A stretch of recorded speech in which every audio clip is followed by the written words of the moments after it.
예, 안녕하세요.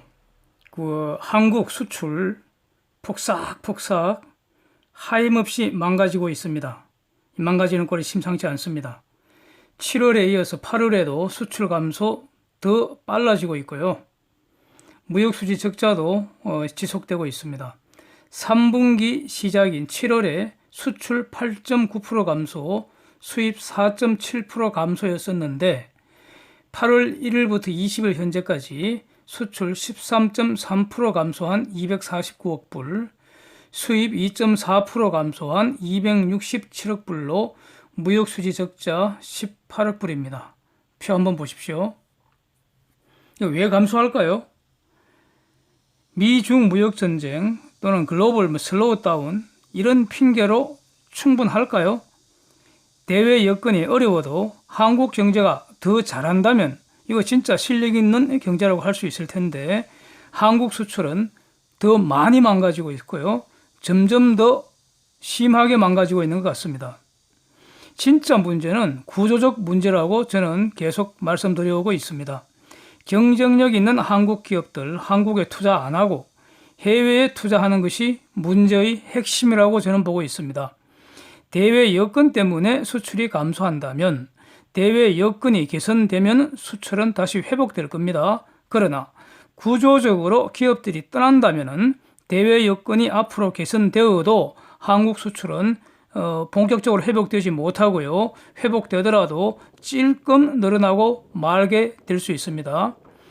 기업이 한국을 탈출하는 이유, 그동안 제가 너무 많이 다루어서요. 영상들이 지금 많이 올라와 있기 때문에 지금은 자세히 다루지 않고요.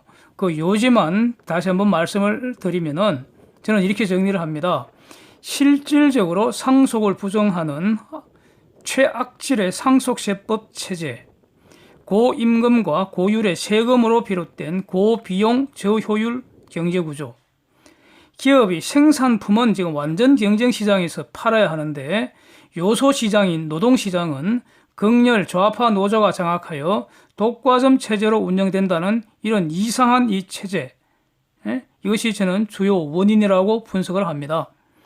여기서는요, 대기업이 한국을 떠나는 여러 가지 모습 중에서 하나의 모습, 좀 색다른 모습을 한번 살펴보고자 합니다. 지금 디스플레이 산업, 얼마 전까지만 해도 한국이 세계를 리딩했지 않습니까? LG 디스플레이하고 삼성전자. 그런데 이 디스플레이 산업은요, LCD에서 올해 들어 지금 시장이 변혁되고 있습니다. LCD는 중공업체하고 과당 경쟁으로 구조조정이 지금 시급한 상황이죠. 중공의 급격한 추격으로 구조조정 시기가 일찍 왔다는 분석입니다. 관련 기사 한번 보십시오. 문제는 올레드, OLED, 이거 글로벌 1등이 바로 LG전자인데 이 LG전자의 올레드 공장이 중공의 광저우에서 지금 공장을 곧 준공한다는 겁니다. 그 파주에 있는 LCD 공장, 이건 LCD이기 때문에 이거는 사라져야 합니다. 구조조정 한다는 겁니다. 해야 합니다. 이거는 구조조정이라는 거 결국 이거 생산 안 한다는 겁니다. 궁극적으로는 이곳에 올해도 투자하는 것이 아니라 중공으로 이전할 가능성, 이거 상상되지 않으십니까? 예, 두고 봐야겠지만요. 물론 LG전자의 속마음을, 장래 계획을 누가 알겠습니까? 이것은 탑 시크릿의 탑 영업 비밀 아니겠습니까? 그러나 이 기사만으로도 이러한 추론할 수 있다고 저는 봅니다. 합리적 추론일 겁니다. 기사는요, 삼성전자도 국내 LCD 생산 절반으로 줄인다는 겁니다. 그러면 최소한 절반 인력들 구조조정해야 될 거 아닙니까? 그리고 삼성전자는 지금 올레드 기술은 LG보다 못하기 때문에 퀀텀 닷 올레드라는 이런 걸 지금 생산한다는 건데 이거 본질은 올레드가 아니고요. 일종의 LCD하고 올레드 중간에 어떤 형태인데 한마디로 올레드 분야에서는 삼성이 LG전자한테 한참 밀리고 있는 상황입니다. 문제는 이거보다는요. 그러니까 삼성전자는 능력이 있으니까 결국은 올레드를 하지 않겠습니까? LG전자가 1등 하든 삼성이 1등 하든 한국한테는 큰 지장 없잖아요. 그런데 문제는 이 퀀텀 올레드 라인을 어디에 둘지 어떻게 운영할지 아직 결정이 안 된 것 같습니다. 기사를 보면 그렇습니다. 삼성이 왜 결정을 하지 못하고 있을까요? 그래서 저는 이렇게 추측이 된다는 겁니다. 궁극적으로 올레드로 가는 것은 분명히 맞는데 어디에 투자를 할지 이걸 즉 한국인가 해외인가 이거 결정 못하는 거 아닌지 이게 저는 걱정이 됩니다. 합리적 투자 결정이라면은 당연히 한국을 떠날 겁니다. 삼성의 매출 중 한국은 14%에 불과합니다. 기술과 돈을 가진 기업이 굳이 한국에 투자할 매력이 없다는 겁니다. 지금 상황에서는. 한국은 글로벌 기준으로 보면 투자 기피처입니다. 한국의 경제정책이 달리 생각하고 달리 행동하지 않는다면 한국을 떠날 수 있을 때 떠나는 것이 그게 스마트한 의사결정이라고 저는 생각을 합니다. 그러니까 한국이 바꿔야 한다는 겁니다. 경제정책을. 이렇게 기업이 떠나게 되면은 그 기업이 담당하던 투자, 생산, 고용, 수출 싹 사라지는 거 아닙니까? 수출하던 물건 수입해야 하는 거죠. 이렇게 떠나고 나면은 대외 여건이 아무리 좋아져도 한국 수출은 탄력적으로 회복될 수가 없는 것이죠. 회복돼도 찔끔 회복되다가 대외 여건이 조금만 나빠져도 왕창 줄어들고요. 이렇게 된다는 거죠. 그래서 환율이 올라도 수출은 별로 안 늘고요. 수입 물가만 올라가서 국내 물가 상승 요인만 되고요. 국민들만 죽을 맛이 된다 이런 뜻입니다. 즉 수출은 크게 줄고 수입은 찔끔 줄었다는 것인데 왜냐하면요 한국은 식량, 에너지, 필수 중간재 반드시 수입해야만 숨을 쉴 수가 있는 구조입니다. 순수출, 즉 수출 빼기 수입 아닙니까? 이 순수출 감소 효과가 훨씬 더 크게 나타나서 이거 GDP 갉아먹게 된다 이런 뜻입니다. 저는 계속 금년 GDP 연율 성장률 1%대로 저는 지금 계속 말씀드리고 있습니다. 8월 들어서는 아직은 무역수지 적자입니다. 이것은 경상수지 적자 요인이 되는 것이 아니겠습니까? 그러면 말이죠. 달러 공급 지속적으로 감소하게 된다는 뜻입니다. 그럼 환율 상승 요인이 되는 것이죠. 그래서 환율 올라도 수출은 별로 늘지도 않고요. 수입 물가만 올라가게 되는 거죠.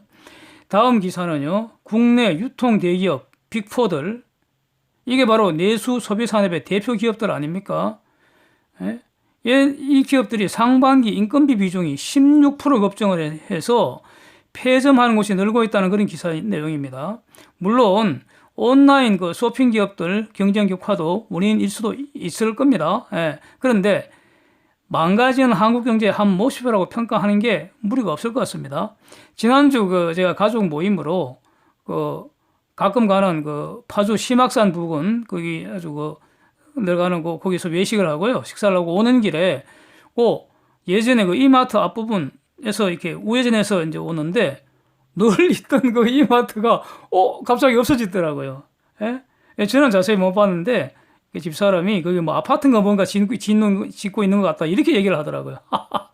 이마트가 없어졌다는 겁니다. 물론 이마트 점포 없어지는 것 이상으로 표를 보니까 트레이더스라는 창고형 할인 매장이 더 많이 늘고는 있지만 이것은 호황형 구조조정이 아니라 일종의 불황형 구조조정이라고 저는 평가가 됩니다. 이미 여러 번 다루었지만 상반기 금융업 제외한 코스피 상장기업 574개사 영업이익 37% 감소, 순이익 43% 감소. 엄청납니다. 대단합니다. 코스닥 상장기업도요, 순이익 12% 감소입니다. 따라서 법인세 감소는 명확합니다. 그런데 내년 예산은 무려 510조 초슈퍼 예산입니다. 2017년에 겨우 400조 됐습니다. 예산이. 불과 3년 만에 또 100조가 확 늘어났습니다. 불황으로 세금이 줄기 때문에 이만큼 지출하려면 분명히 빚을 내야 합니다. 문제는 빚을 내서 사용할 곳이 어디인가 이 점일 겁니다. 5G 등 신산업 투자에 4.7조 투자한답니다. 저 어마어마한 초슈퍼 예산의 1%도 안 됩니다. 나머지는 혹시 선거를 앞두고 퍼주기, 흥청망청 예산되는 거 아닌지 정말 심각하게 걱정이 됩니다. 예, 짜증이 나고요. 예. 이미 한국 사회의 퍼주기, 포퓰리즘, 세금 낭비, 혈세 빨아, 사익 챙기기 부작용이 나타나고 있다고 저는 보여집니다. 그 대표적 사례 하나를 이렇게 제시해 보겠습니다.